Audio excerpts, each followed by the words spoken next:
Social media is constantly changing, and it can sometimes feel like an impossible task trying to keep up, but that's why this channel exists. And so by the end of this episode, you'll know all about the big changes coming to Facebook and Instagram right now, and what it means for your church online.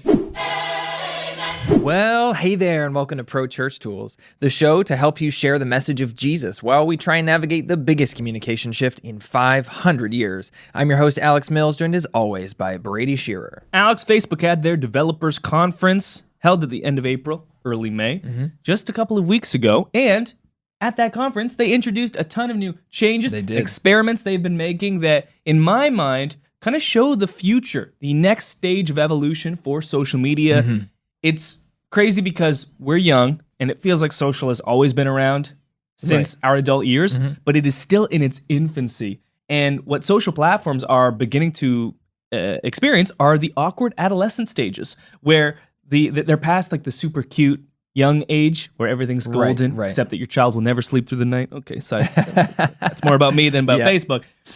But they're reaching those awkward stages, and they're getting into some legal troubles. They're realizing, because we have now large data that they have leaked to everybody, but we're getting large data on like the problems that social is causing. And they're starting to look inwardly, at least that's kind of the optics that they're trying to give us. They're looking inwardly and saying, okay, what responsibility do we have to make this better? And what changes do we need to make to move forward in a positive way? I think it's going to be interesting to see what the longevity of some of these platforms can be like. You know, we saw MySpace come and go. It had a good, short run. Platforms like Vine, they came and they were the everything until they were literally nothing. But pure volume. Yeah, but like Facebook has stuck around, and Instagram seems to be sticking around. And like you said, it feels like, as digital natives, it feels like social has just been around forever, but it hasn't. We're still, kind of in the beginning of this communication shift, right? That we talk about all the time. So it's going to be interesting to see what the longevity of these specific companies and platforms can be.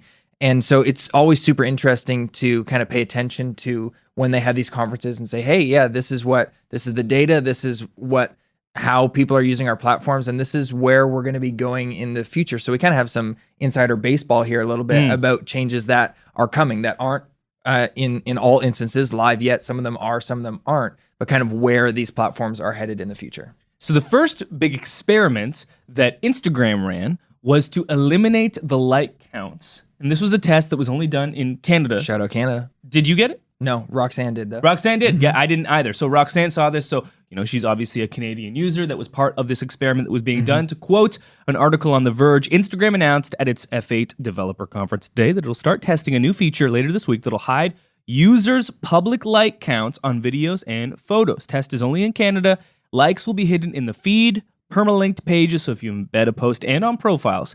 Instagram says wants followers to focus on the photos and videos you share, not how many likes they get. Okay, that's not realistic. Only the person who owns the account will be able to see how many likes their content received. And likes on social are currency. So I think what Instagram, Facebook, they're the same thing. What they're trying to do here is devalue that currency to hopefully upend the culture. When we think about the culture of Instagram, it's known for good reason to be kind of like the kind and nice, pretty social platform. It doesn't have the same angry culture that YouTube, Twitter, and Facebook do that are marked in their own ways, each uniquely by their outrage. Instagram's not like that. But Instagram's biggest failing is its performative nature. So much of Instagram, to quote Post Malone, is do it for the gram. That's what it's all about. And I saw this recently. We were planning our big summer trips. We're going to Scotland, we're going to Iceland. And so one of the things I'll often do is I'll head to Instagram and search specific photogenic locations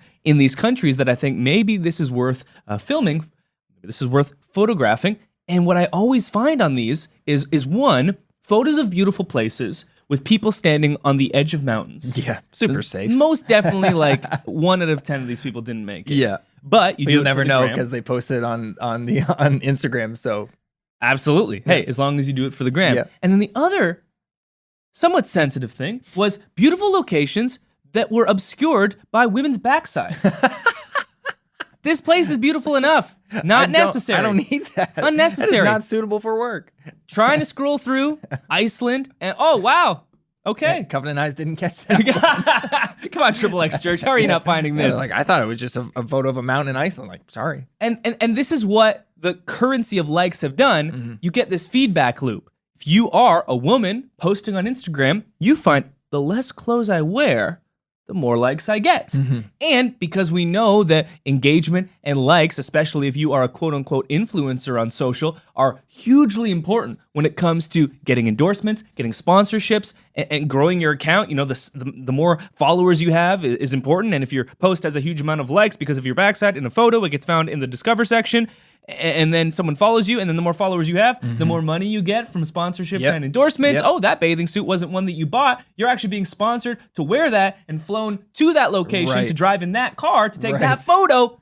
And it's this endless cycle. And it's all being triggered and powered by likes. And so Instagram's big thought experiment here is if we can remove those likes from public view, maybe we can remove some of the problematic natures of our platform. Yeah, I had some conversations with people about this very thing when it got announced. You know, I posted about it on my account. We were chatting about it. And this currency of likes is, like you said, this kind of odd, kind of poisonous feedback loop that we all... It's a little Black Mirror. Yeah, we kind of like exist in it and we don't talk about it very much. We kind of just accept that this is how it is. And so like not only are people succumbing to evaluating others' worth by how many likes they got. So me saying, oh, well Brady is worth this much on social because his photo got X amount of likes. But Facebook and Instagram is likely trying to upend this because now I'm making those same kind of decisions about what I post.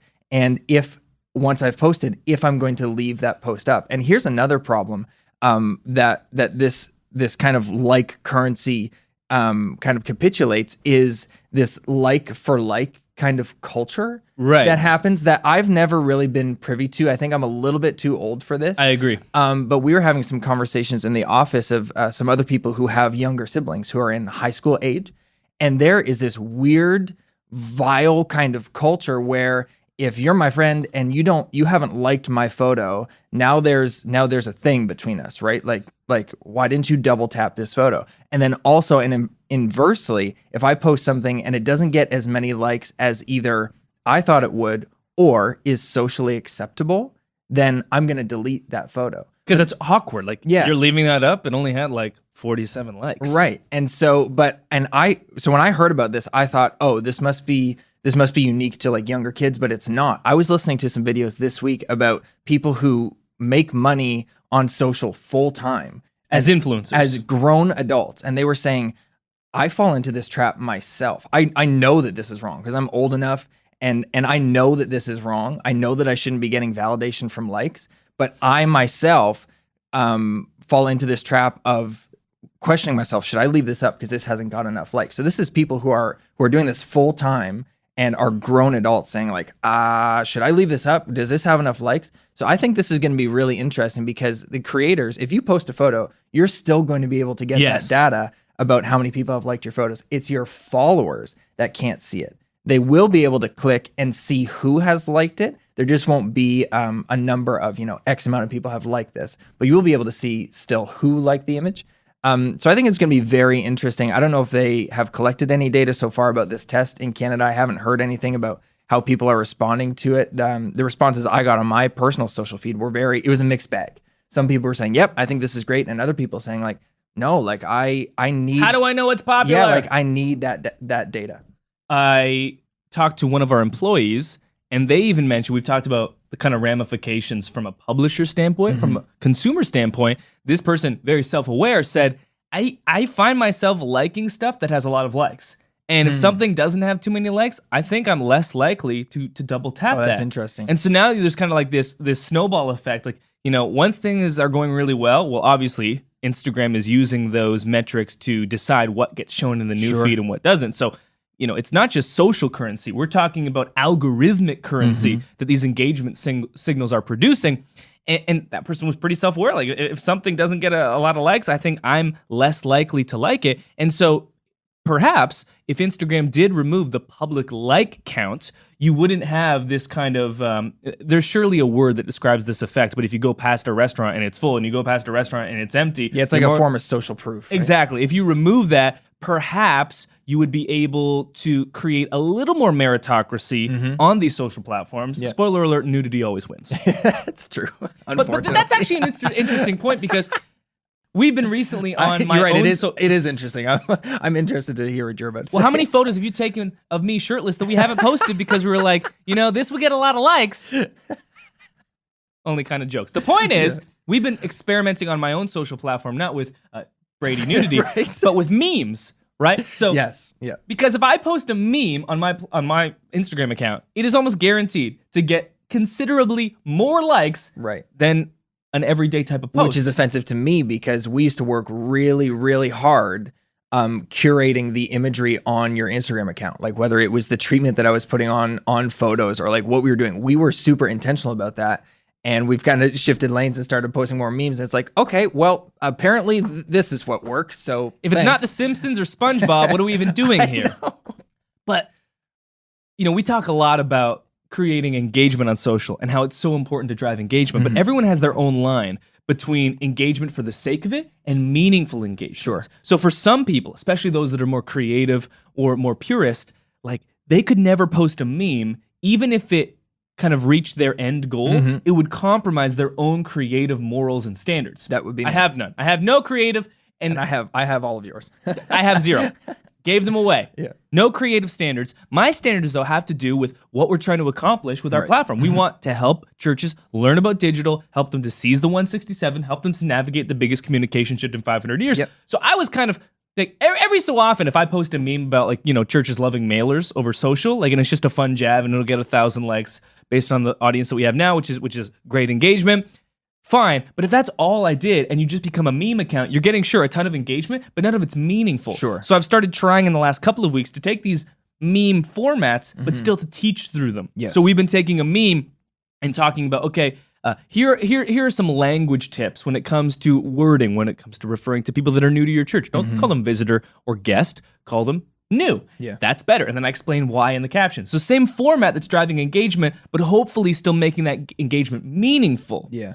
Hopefully that's the best of both worlds. This is going to be a really interesting shift if it gets applied globally, and Instagram determines that this test, this is what we're going to roll with, especially in the Instagram influencer world, people who are making money for sponsored posts or what have you. Right. It's probably not good for them. Yeah, because likes is a great indicator of how your post is performing and what your account is worth, right, to a potential advertiser. So this is going to be really interesting. I love that they're trying it. I love that they're testing it. Because they're recognizing, hey, this is causing harm. Yes, yeah. And we have a responsibility to mitigate that. And as Christians, that there's a whole other element of this that we believe that, getting validation on our worth by likes is probably not good or healthy. And so as Christians, there's a whole nother spiritual element to you will know them by their fruit. Let's define fruit. I define it as likes.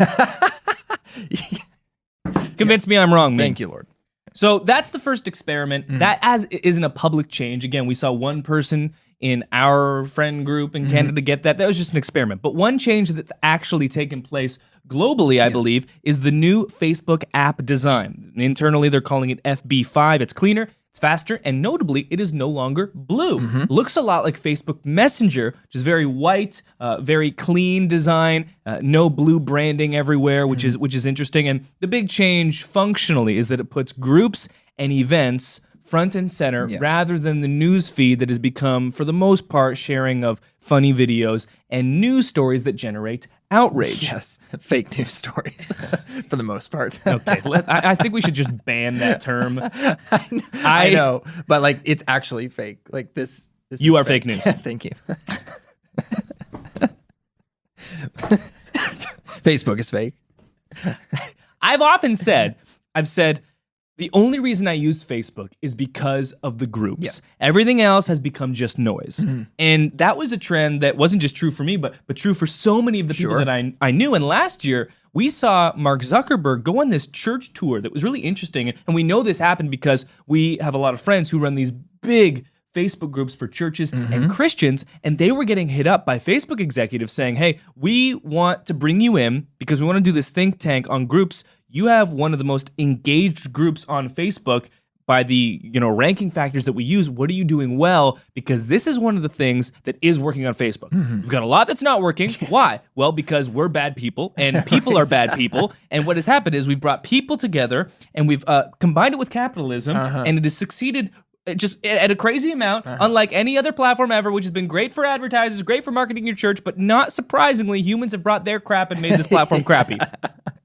Gary Vee's famous for saying marketers ruin everything. The truth is humans ruin everything. Yes. We have come to Facebook and it now has 2.3 billion monthly active users. Wow. It's a lot of people with a lot of baggage and a lot of outrage and a lot of, insecurity and a lot of fear. Yeah. And not surprisingly, algorithms are finding a way to leverage those for the sake of attention, not attention in a way that's edifying to almost anyone. So Facebook recognized that and said, okay, we have a responsibility to our shareholders, but we also have a responsibility to just humanity as a whole. Yeah. And if everyone's using this platform and we're making the general outlook on life worse, how can we make money, but in a more ethical way, Yeah. hopefully? Now, of course, this could all just be a scam. Right. Like, I'm not gonna say huge social experiment. right. Yeah, like we're just rats. Well, I mean, that is actually what we're living through. Yes, it's true. That's easy to acknowledge. Yeah. So what's good about this change? It puts less emphasis on news stories that generate outrage for the sake of it. Hopefully, your newsfeed will now have less news stories that are being shared, and then you have either side of the spectrum just fighting each other, like trying to murder each other in the comments, ending friendships, creating new ones. Yeah. When I started working at Pro Church Tools, a big part of my job was going to be, being active on Facebook. And I didn't like the sounds of that because I hadn't used Facebook personally for, I think, a couple of years. I hadn't posted anything personally. I just used basically Messenger to keep in touch with people, across the globe. And so when I started working more on Facebook and saw that newsfeed every day, one of the first things I did was I need to find some groups that I am interested in, like church comms groups, like fermented foods groups, coffee groups that I can become a part of, so I can weed out the noise in my newsfeed and just fill it with things that I want to be a part of. And allow me to pause here for a moment to point out how edifying this can be, because the two groups you said to start were church communications and fermented foods. Yeah.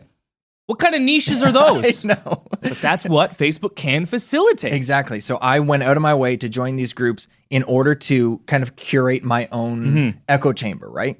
And I had to do a lot of work to make that happen for myself.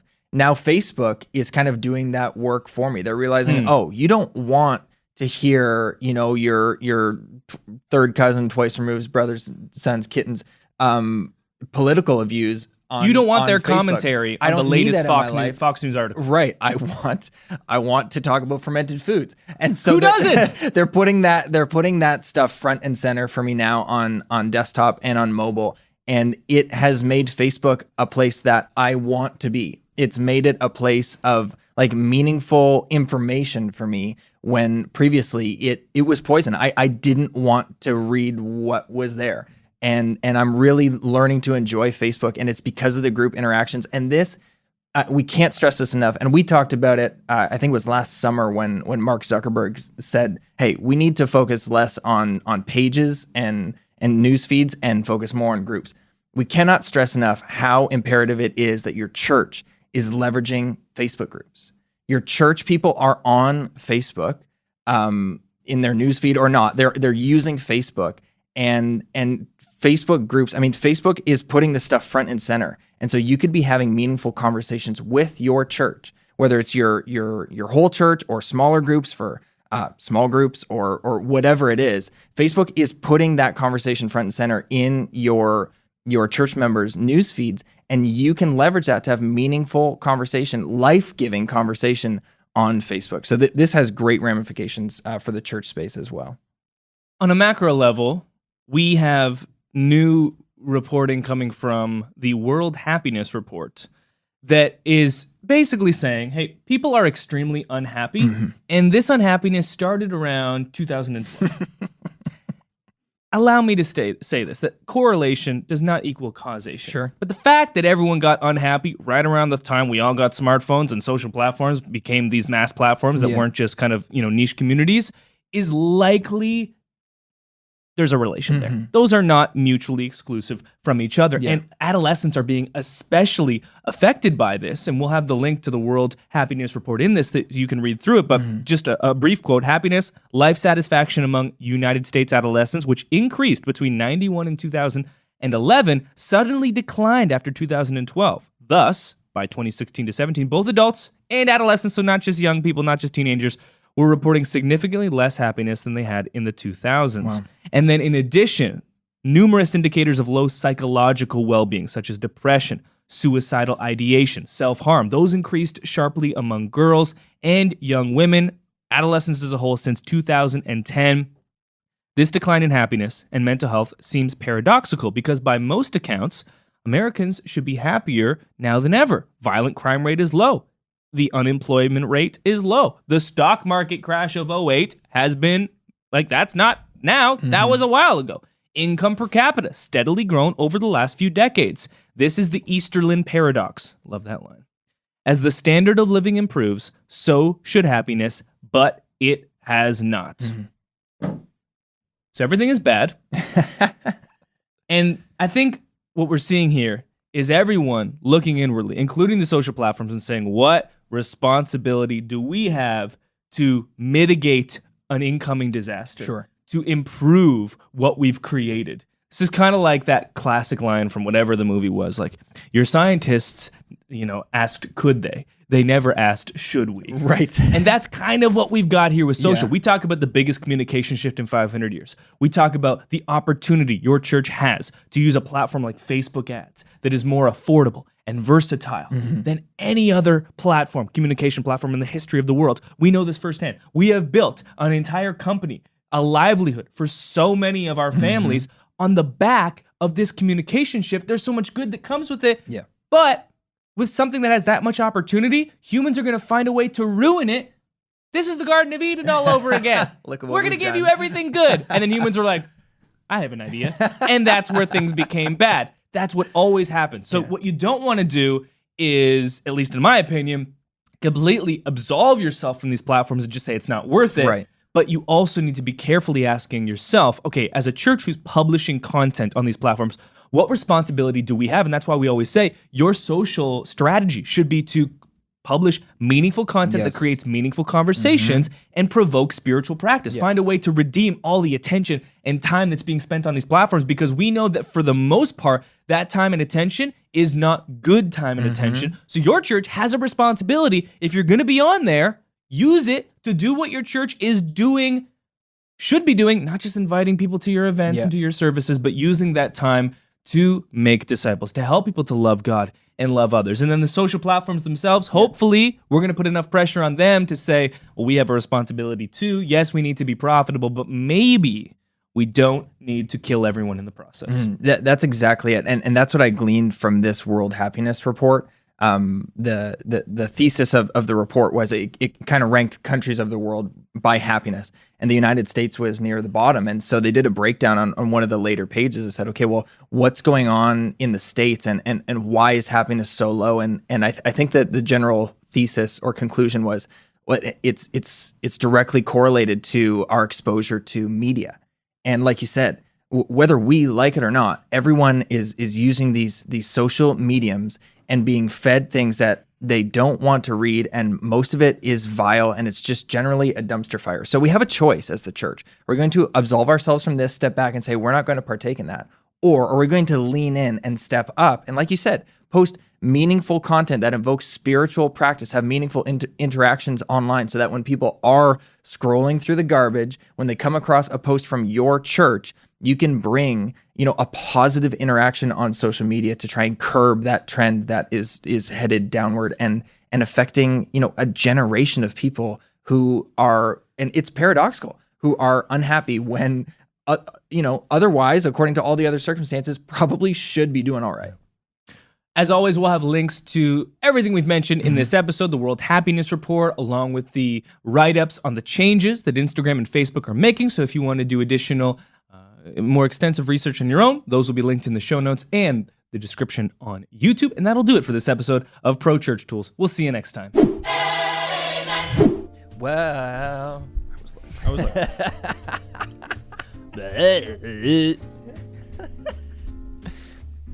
like the video, subscribe.